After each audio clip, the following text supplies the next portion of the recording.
जिस तरीके से गुलबर्गा में बीजेपी के नेता लोग प्रोटेस्ट करते हुए जो तोड़फोड़ करे हैं, कई शॉप्स को तोड़ा गया, ऑटोस को, कार्स को तोड़ा गया, ये खुद में एक क्राइम है। 16 दिसंबर को गुलबर्गा में एक प्रोटेस्ट करेंगे जिसमें हम डिमांड करेंगे कि ये जो बीजेपी और कांग्रेस की जो राजनीति चली है, बीजेपी को खुला छोड़ा जाएगा माइनॉरिटीज पे अटैक करने के लिए, ये कि भाई हिंदुत्व वोट उन्हें मिलेंगे, हिंदू वोट उन्हें मिलेंगे, और कांग्रेस ये देखकर खामोश रहेगी कि भाई बीजेपी या हिंदुत्व ऑर्गेनाइजेशन जब मुसलमानों पे हल्ला करेंगे तो डर के कांग्रेस को वोट देंगे। सोशल ऑर्गेनाइजेशन या एनजीओ को प्रोटेस्ट करना चाहते हैं तो पुलिस उनसे 10 नमूने की श्योरिटीज वगैरह पूछती है। आज पत्रिका भवन पर citizen forum for piece and justice जो है एक प्रेस मीट किए हैं। जो ये प्रेस मीट की वजह या मौजू जो रहा है कि जो 9 तारीख को गुलबर्गा में एक प्रोटेस्ट हुआ,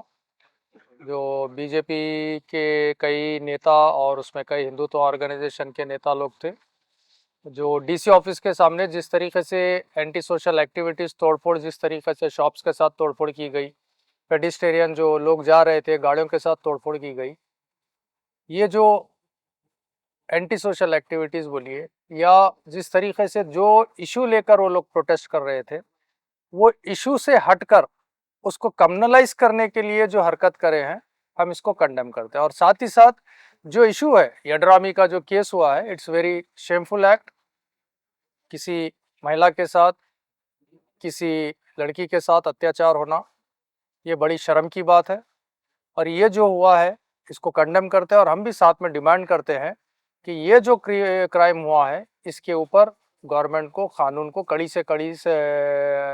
स्टेप लेते हुए उस क्रिमिनल को, उस रेपिस्ट को सख्त से सख्त सजा दी जाए। और साथ ही साथ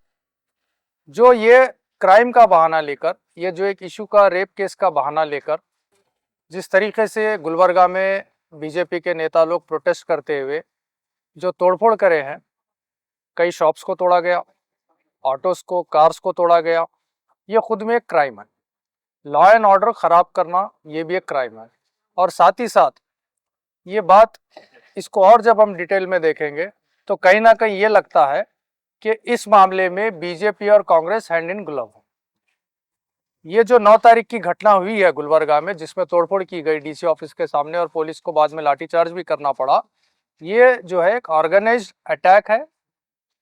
जो ऑर्गेनाइजेशन, जो नेतागण थे, उसमें ये लोगों ने ऑर्गेनाइज्ड अटैक किया है पब्लिक के ऊपर, जनता के ऊपर जो रोड से आ रहे थे, जा रहे थे। और उसमें कुछ इंसिडेंट ये भी हैं कि टारगेट करके भी कुछ माइनॉरिटीज जो ऑटो वगैरह थे, इनको भी टारगेट किया गया है। यानी कि कहीं ना कहीं एक इश्यू को लेकर उसको कम्युनलाइज करने की जो हरकत की गई है, हम इसका भी खंडन करते हैं। और citizen forum for piece and justice 16 तारीख को यानी कि 16 दिसंबर को गुलबर्गा में एक प्रोटेस्ट करेंगे जिसमें हम डिमांड करेंगे कि ये जो बीजेपी और कांग्रेस की जो राजनीति चली है, बीजेपी को खुला छोड़ा जाएगा माइनॉरिटीज पे अटैक करने के लिए, ये कि भाई हिंदुत्व वोट उन्हें मिलेंगे, हिंदू वोट उन्हें मिलेंगे, और कांग्रेस ये देखकर खामोश रहेगी कि भाई बीजेपी या हिंदुत्व ऑर्गेनाइजेशन जब मुसलमानों पे हल्ला करेंगे तो डर के कांग्रेस को वोट देंगे। ये जो दोनों की राजनीति चली है, ये इसके ज़मन में, और साथ ही साथ जो जिस तरीके से लॉ एंड ऑर्डर को अपने हाथ में लेकर जो क्राइम किया गया है या जो क्रिमिनल एक्ट्स किए गए हैं, इसके खिलाफ प्रोटेस्ट करेंगे। और साथ ही साथ बड़े अफसोस की बात या ताजुब की बात ये होती है, जब यहाँ पे गुलबर्गा में देखा जाता है कुछ सोशल ऑर्गेनाइजेशन या एनजीओ को प्रोटेस्ट करना चाहते हैं तो पुलिस उनसे 10 नमूने के श्योरिटीज वगैरह पूछती है,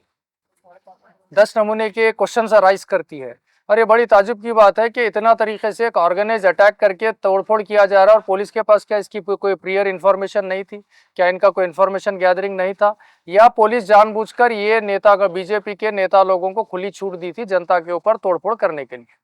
अगर बीजेपी को या बीजेपी नेता को अगर तोड़फोड़ करने की खुली छूट नहीं दी थी कांग्रेस और ये गुलबर्गा एडमिनिस्ट्रेशन, तो अब तक वो लोगों को अरेस्ट क्यों नहीं किया गया? ये चंद डिमांड्स के साथ 16 तारीख को citizen forum for piece and justice Gulbarga में तिमापुरी सर्कल से डीसी ऑफिस तक एक प्रोटेस्ट मार्च करेंगे, एक डेमोन्स्ट्रेशन करेंगे, जो 16 दिसंबर को सुबह 11 बजे शुरू होगा।